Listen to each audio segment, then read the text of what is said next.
Hello and welcome to another lecture for CMAR 4329, Hyperlocal Communication. Today we're talking about viral marketing.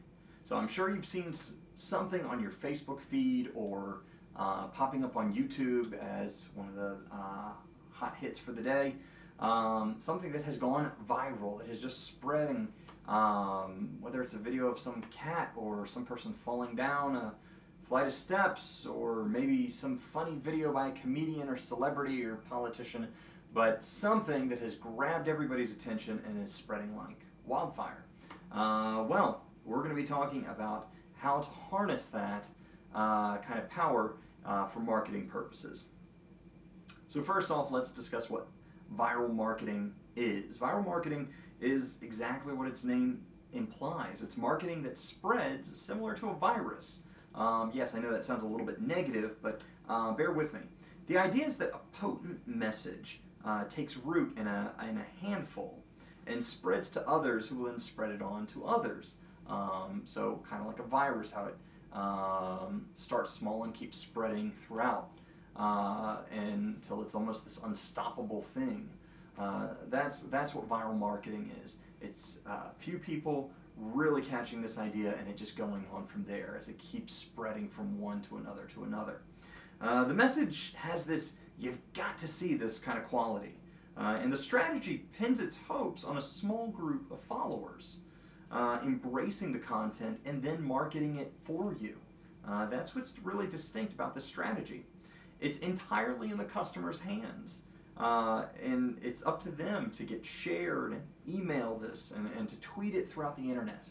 As it moves from one viewer to another, it goes viral. But what it isn't, viral marketing isn't gimmicks. It's not some tacky contest or some shock value ad or just spamming everyone. That's not what viral marketing is. Those kind of attempts are not going to work. Viral marketing isn't just weird for weirdness' sake. You can't just do something stupid or weird or attempt to be funny and hope and have it go viral. That's not going to work.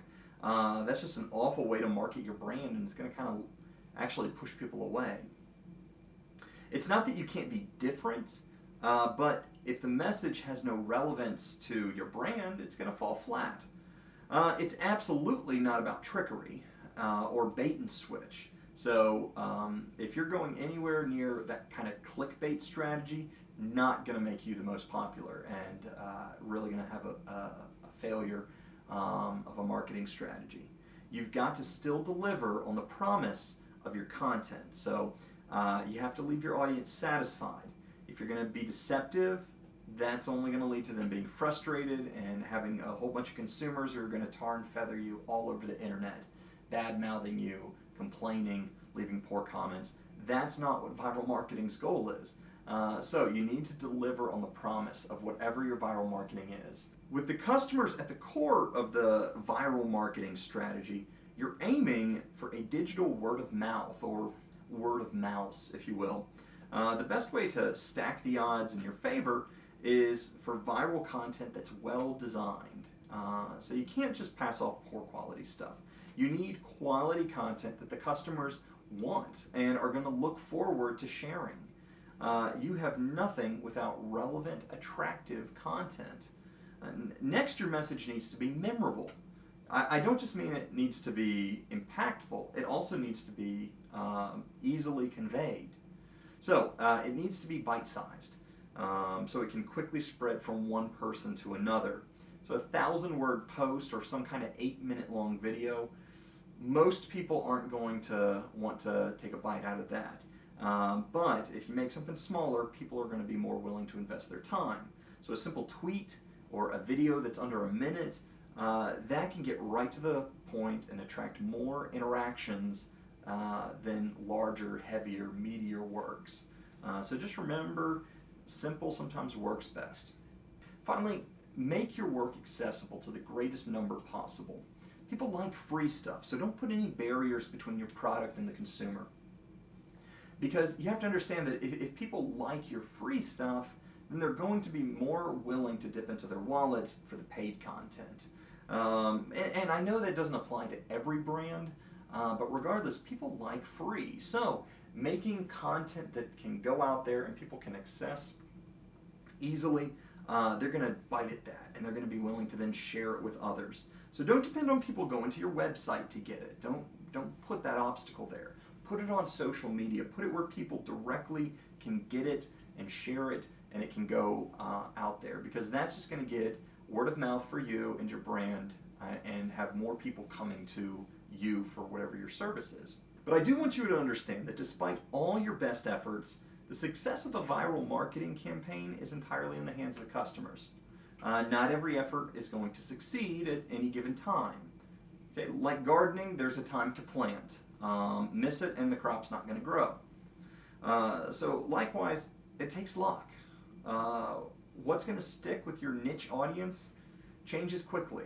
Simply put, there's no guarantee that any effort that you do is going to succeed. So just understand that you could have the best strategy going forward, and it just may not be the right time for it. That said, don't let the luck factor deter you from attempting to go viral. In the end, it's a numbers game. That's what it is. Like a good brainstorm session, you need to come up with several strong ideas for viral marketing. And then, like a venture capitalist, you need to invest in the ones that have the best chance of success.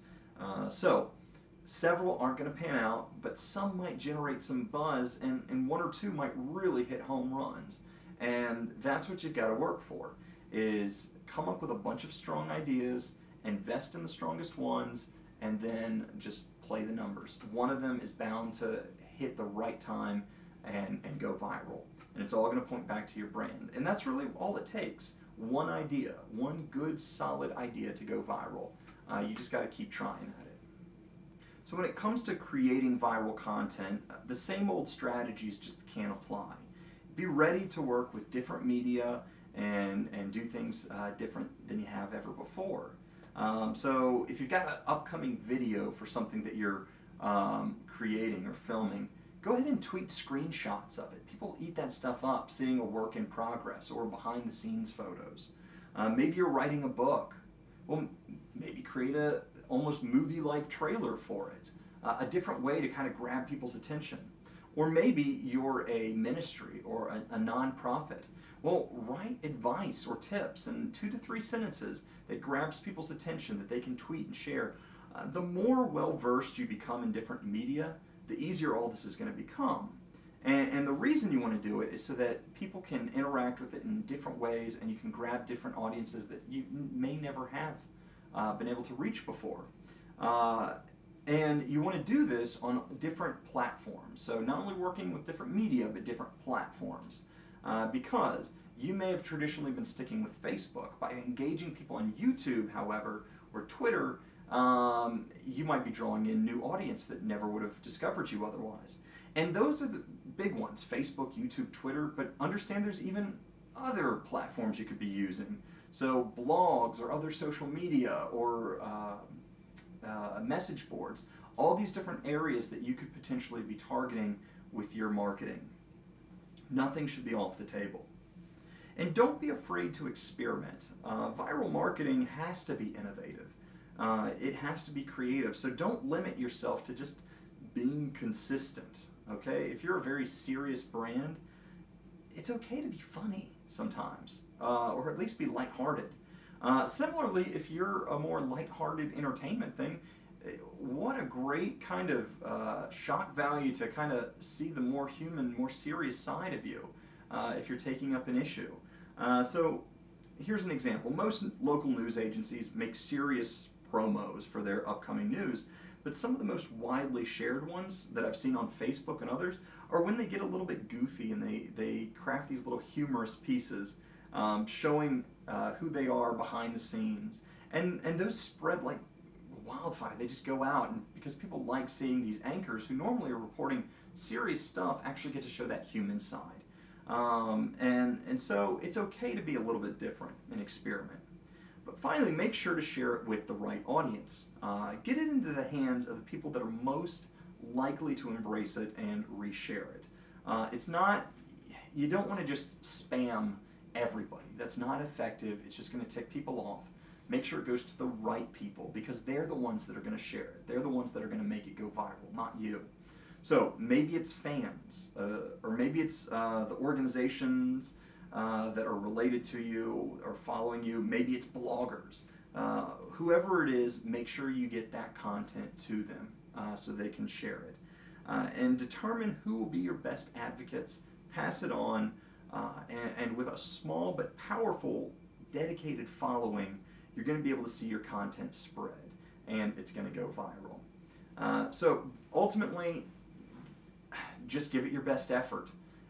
Don't try to hit the masses. Try to find the right people that will spread your content, and don't be afraid to be different or experiment. And just understand it's all entirely up to the customers. So come up with lots of different ideas to try to get people excited about you or your content, and just keep trying. That's the best way you can make something go viral. But that's it for this lecture. I will see you again next time.